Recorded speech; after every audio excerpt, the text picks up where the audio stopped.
Hey guys, what's going on? So this is not your typical video from me or even from Tackle Junkie, but today I'm going to show you how we cook up or fry up some crappie. So stay tuned.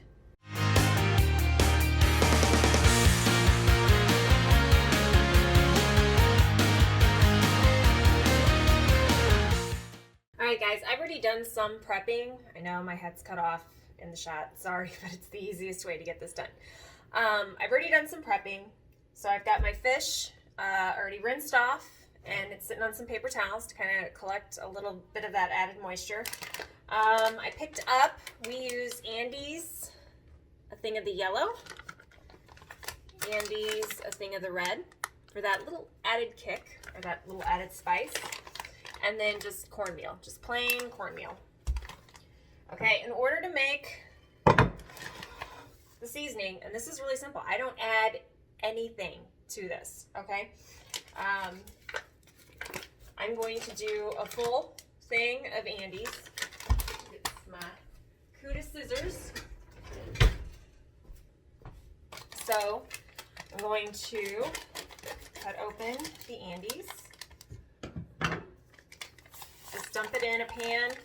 I like the little smaller glass pans. Okay, put that in there, and then you're going to cut open the red. And now you put about half of this in there. Okay, remember this is just that added spice, that added kick. If you like more of a kick, put the whole thing in there. If you like less of a kick, then you can put less. So it's really up to you. This is just a little spicier, has a little more flavor. And again, you can add whatever you want to this. That's what's great about fish is people have found so many different ways to make it. Just do what tastes good. You really, honestly, there's not much you can do to really hurt it. And then your cornmeal, you're just gonna put about a handful, just a little, just kind of softens it. Doesn't make all the spices so pronounced. Okay, put that over to the side. And then you just mix it up. I use a fork to mix it up. I feel like it works better. And that is all we do for the seasoning. As you can see, our fish, they're great fillets. Some people may even take them right like this, throw them in the seasoning and fry them up, and they're fine with that. We like a little smaller fillet. And also, if you look on here, there's a lot of small, tiny bones that you can find right here in the center. And most of the time, your oil or your fryer, your air fryer, whatever you're using, is going to get hot enough to kind of disintegrate those bones. But sometimes you'll still have some bones. Well, we don't really like the chance for bones, so I like to cut and fillet mine a little bit smaller. Okay, so I've got my Cuda knives. These things are awesome. I love these for cooking. I think this is actually like a fillet set. I'm not even really for sure, but all of the knives in here, I use them for chicken. I use them for steaks. I use them for any type of meat, fish in particular. They're really sharp. They give you a really precise cut. You don't have to sit there and saw or anything else like that, so they're awesome. So I'm gonna get me this one. And no, I do not know like what type of fillet knife you're supposed to use for what. I am by no means no chef. So I get a clean Pyrex dish, and then I've got my fish right here. So what I like to do is I like to cut it all up, put it in here, and then I like to bread it, okay? You can do this however you want to do it. This is just my method. So again, you can clean the fish up, so if there's still a little bit of scales or anything else like that, you just kind of clean it up. And I'll leave a little spot in here where I'll put all of my pieces of fish. And again, I just like to clean it up a little bit. And you probably are like, oh my God, you're wasting so much fish. That's just how I am. I'm sorry, I like to clean. I like little clean pieces. Okay, and we do small ones. Some will be small, some will be a little bit bigger, but I like to cut that midline out, take it out, and just have the remaining. And some of these thicker pieces, I will also fillet them again.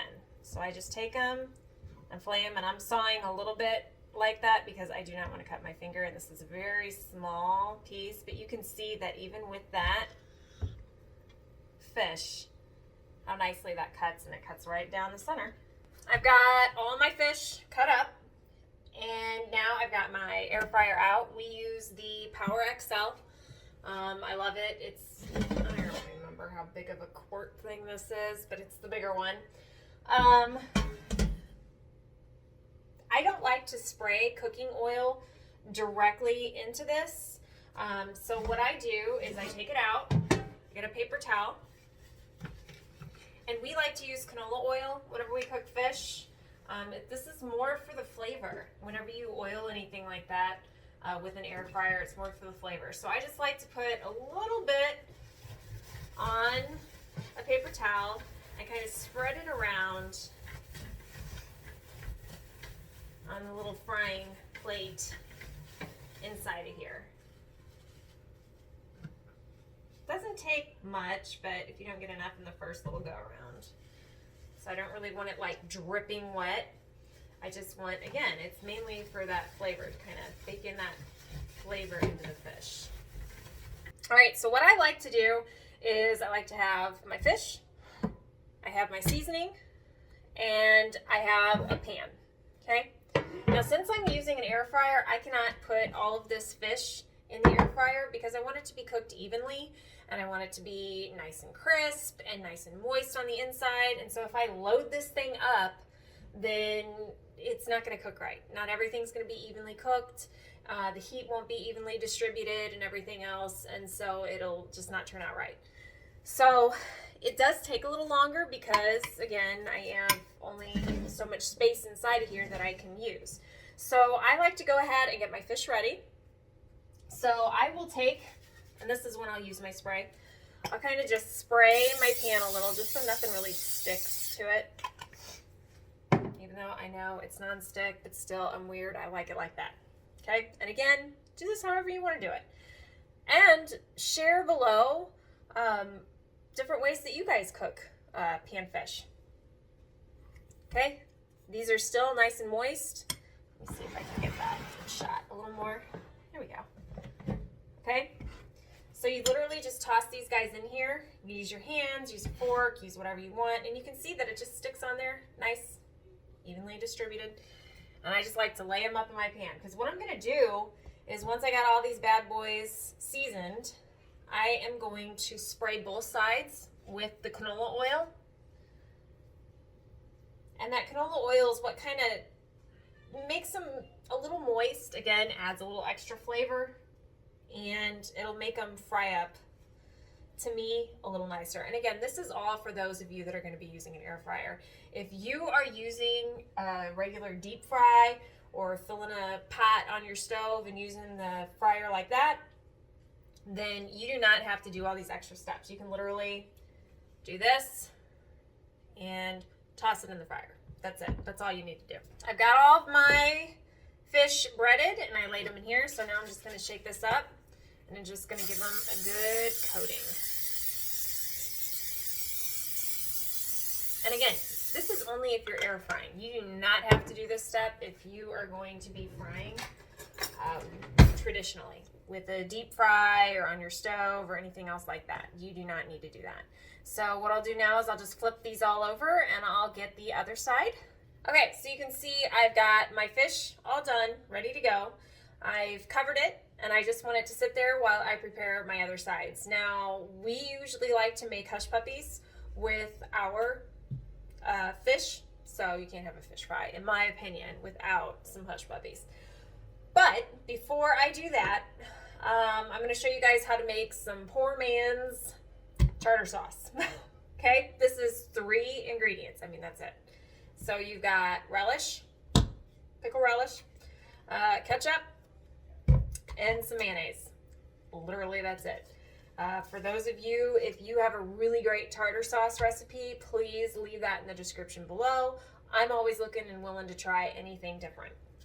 So, but this is just a tried and true, simple, fast, easy.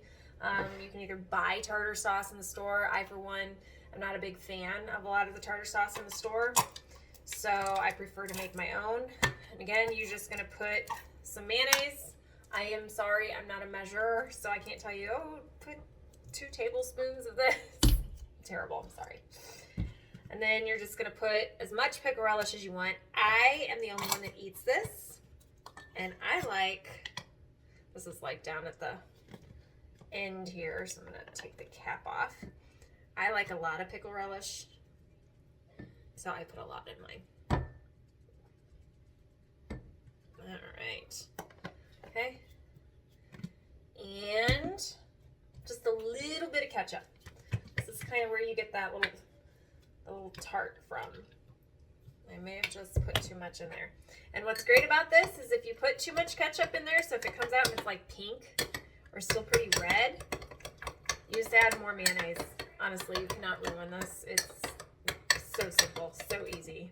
And mine's a little too pink, so I'm just gonna pop a little bit more mayonnaise in there.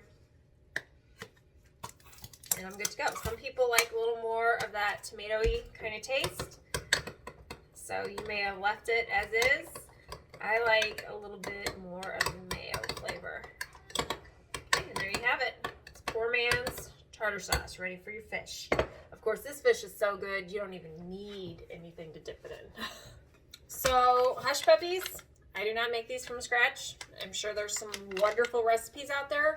However, I am usually on the go and don't really have a lot of time. So, if there's something that makes a hush puppy mix that's really good, my family likes it, I'm gonna go with this. Easier, all you gotta do, add some milk, which you can add milk or water. We use the Martha White hush puppy mix with the added onion flavor. I also like to cut up some onion really small and put it in there. Just gives you more of that real hush puppy taste in my mind. I like actually the onions being in there instead of just being a flavor. So again, that's totally up to you. So I'm just gonna dump these guys in here. Okay, and I just make it according to the package directions.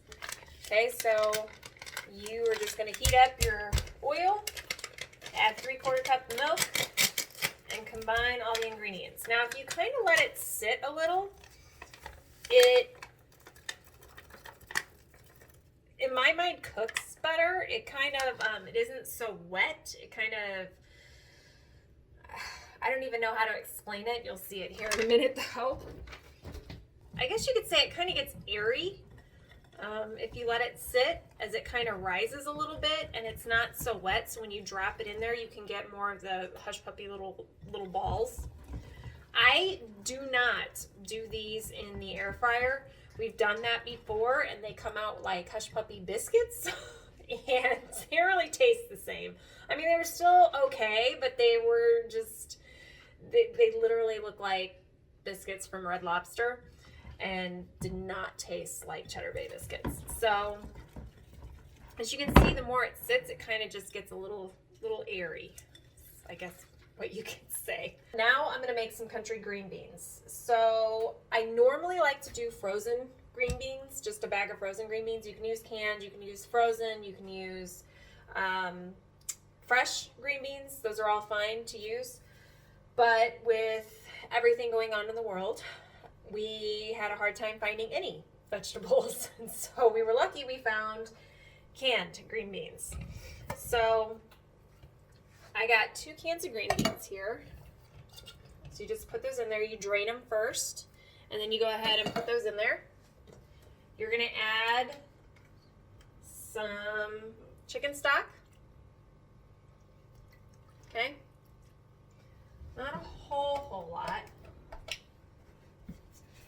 A little bit of some minced garlic. You can use fresh garlic if you like. I like the minced garlic. It's just easier. Just a little, just like a little tip of your teaspoon there is plenty. Okay. Half stick of butter, which is about 1/4 cup. These are not the most healthy things in the world, but they're really good. Okay. And then I also like to, you can use bacon bits if you want, but I also like to cook up some fresh bacon and just crumble that. You want it, I like ours really crispy. Some people like it not so crispy. Just crumble that, put that in there.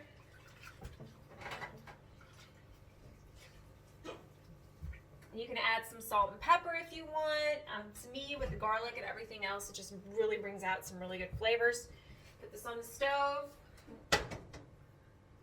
Cover it. And you're good to go. Okay, now that I've got all my sides cooking over there, my hush puppies are ready to be fried. So now I'm ready to go ahead and start frying. So I'm using an air fryer, obviously. If you are using a deep fryer, when the fish start floating and look like they have that nice golden brown, they're done. They're ready to go. It does not take fillets this thin and this small to cook that long at all. So I'm going to go ahead and load up. And whenever I load this up, I try to, like, if it's a thicker piece, like this one here, I try to keep nothing but thicker pieces in with it. So then that way I have an even distribution and everything cooks at the same time and it gets done at the same time. So it's not like I have these little tiny pieces that are going to be overcooked and fried up and just kind of dry, and then these fatter pieces that may not be done yet. So I try and keep all of those together. Now if you're frying, that really doesn't matter because you're just going to watch them as they're coming through. They do not take long. I'm trying to just kind of lay them flat. I don't want them on top of each other inside of there. I don't want them sitting on everybody. I just want them nice and even. So this may take longer because of how I do it, but the turnout is awesome. So what I like to do is I kind of like to get this ready. Set that in there. It only takes a few minutes. It does not take long. I honestly don't. I'm going to say around like 5 minutes is all that it takes. There's a fish setting on here when you turn this thing on. There's a fish setting. I don't use the fish setting. Generally, you're supposed to cook them at around like, I don't know, between 325, 375. I use the French fries setting on here for pretty much everything. It's 400, and to me, it just cooks it faster. I mean, I use the French fries setting for like everything. Every now and then I'll adjust it, but for the most part, it cooks everything. Everything turns out great. So that's what I use. If you guys are using an air fryer and you're like, oh no, you're doing that wrong, you got to check out this, use this setting, then please let me know, because there's certain things that I make that are really good, apparently, that Jim and all them say, and then there's other things where I'm just like, I don't know, whatever, that'll work. Let's just throw that in there and do it. So I went ahead and started this. I did hit the French fry setting, but I did lower it down to 375 on here, so that just got going. I don't really mess with the minutes. I just kind of watch my clock, and we'll switch that. So while this is going, I'm gonna go ahead and start frying my hush puppies. So I just get a spoon, and you're just gonna kind of drop them in there. I've got my oil is hot. Again, I have it on medium. And now I'll just watch everything cook. See you back in a few whenever it's all done. Well guys, as you can see, I do not have a plate of food in my hand as I'm sitting here editing the video, and my outro is gone where I show you the finished product and everything else. All I have is a quick little snippet of me making Jim's plate, and that's about all I have, so I'm really sorry. I hope you guys enjoyed the video. If you did, give it a thumbs up. If you have any recipes for some panfish or anything else, catfish, anything, leave it down below. If you have some great recipes for any of the side dishes I made, or you have like a family favorite that you guys do, leave that down below as well. Again, thanks for watching. We'll see you on the next one.